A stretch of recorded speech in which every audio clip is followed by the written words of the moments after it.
Today's episode is sponsored by Trump's new ballroom. It's like these fake ads. They don't actually help anyone. If you can't visit a doctor, don't worry. He will save you a dance. Obama on Trump's new ballroom. Insert theme song here. This is the Daily Sarcast. I give you the news and maybe a laugh. I'm Lindsey Vernick and it's November 4th, 2025. Hey guys, I'm so sorry for missing yesterday. It was kind of like skipping leg day at the gym. Nobody notices, but I definitely do. I just had a very chaotic weekend and I just needed a day to decompress totally. And I'm sorry if you weren't able to get your news at all. And I had no idea what was happening, but I'm back now. So in real news, the Trump administration is only sending partial SNAP payments this month, which is half of what people normally get. Obviously, that's half. So that's roughly 42 million Americans relying on food stamps with half the food. And why are they only sending partial? It's because the courts told them they have to keep the program running during the shutdown. Two judges basically said, you need to pay all these people in full. But the White House said, nope, we can't legally use all of that money. Even though, fun fact, they've used these same funds to keep other nutrition programs running. Selective budgeting at its finest. Payments might take weeks to get out, and some families could hit imminent hunger or literally have no money at all. Democrats are furious, obviously, saying the administration is playing politics with hunger, while anti-hunger groups are warning state agencies, and they're scrambling to figure out who gets what. Cities, states, religious groups, nonprofits, they're all suing, trying to force full funding. And the courts are on their side. But for now, SNAP people are stuck waiting for a government that can't even feed people during a shutdown. So the moral of the story is the government shutdown isn't just about politics. It's literally taking food off of the table. And let's dive into the political circus of the week, if that's not already a circus already. And yes, it's very chaotic that you might want some popcorn or maybe just even a straight drink of vodka or tequila or something. So first, we have Trump's redistricting frenzy. So apparently, congressional maps are now the ultimate midterm chessboard. And Trump's been telling states, please redraw your maps or else. He's trying to add Republican seats everywhere he can before the 2026 elections. Indiana, Texas, Missouri, North Carolina, Ohio, the list goes on. So if the government controls the House, they can investigate and basically ruin Trump's agenda. So the White House, Trump's allies, and even outside groups like Fair Maps Indiana are pressuring Republicans to redraw maps mid-decade. Yes, mid-decade, not after the census, normal, not in a normal year, just literally right now. And obviously the Democrats are fighting back. Hakeem Jeffries is telling state lawmakers to redraw their maps too. Gavin Newsom wants 5 new Democratic seats in California. Virginia's suddenly in the game, and New York is seeing lawsuits over racial gerrymandering. In Utah, one of the GOP maps got ruled unconstitutional. So basically, both parties are in a nationwide map-off, and it's messy, unpredictable, and a little very terrifying for democracy. And then second, we have the New York City mayor madness. So over here in New York City, the mayor race is also very wild, if you didn't know.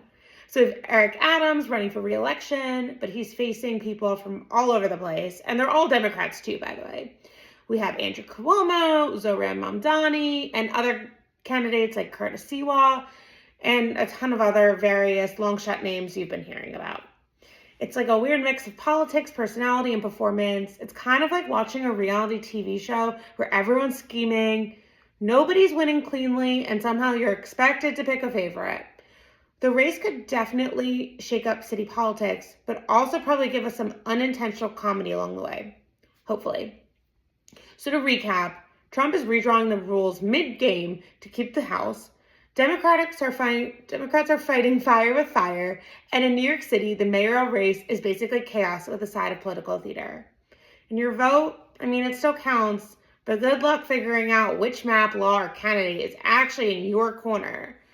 So in reality, the midterms might come down to who got the best map, not the most votes. And that's our democracy, everyone. Enjoy. And make sure to get out to vote today if you haven't already.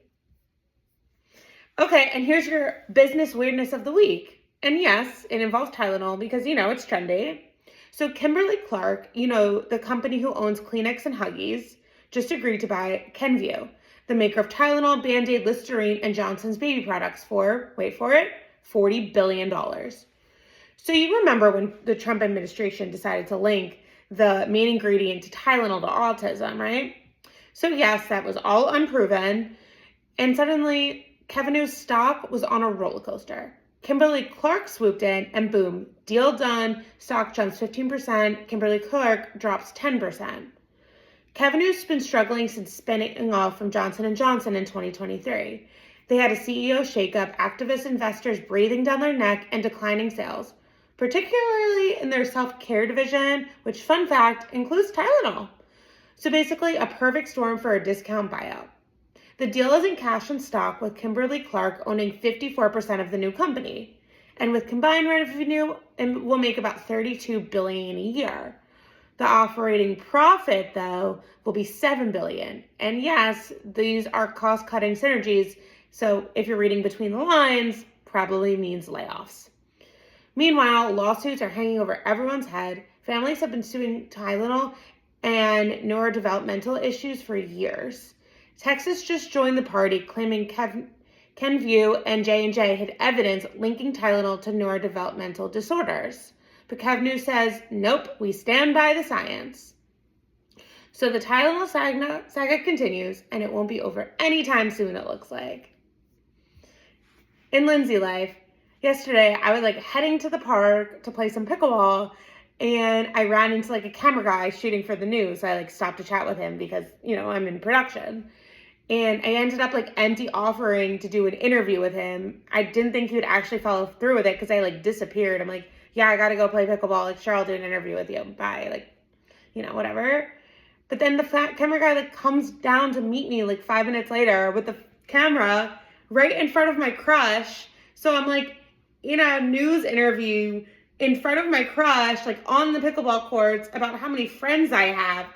And I was what did I just get myself into today? I literally just wanted to go outside for an hour. Lindsey lessons, a lesson by Linz. Apparently, guys don't like talking about their grandparents while they're trying to flirt with you, and they do not think that it is a turn on. Cooking tip of the day. The chicken in the fridge isn't going to cook itself. Feedback, comments, questions, a nice Jewish boy looking for a date? Email me at lindsey@thedailysarcast.com. Thanks so much for listening. Talk to you guys tomorrow, and don't forget to vote.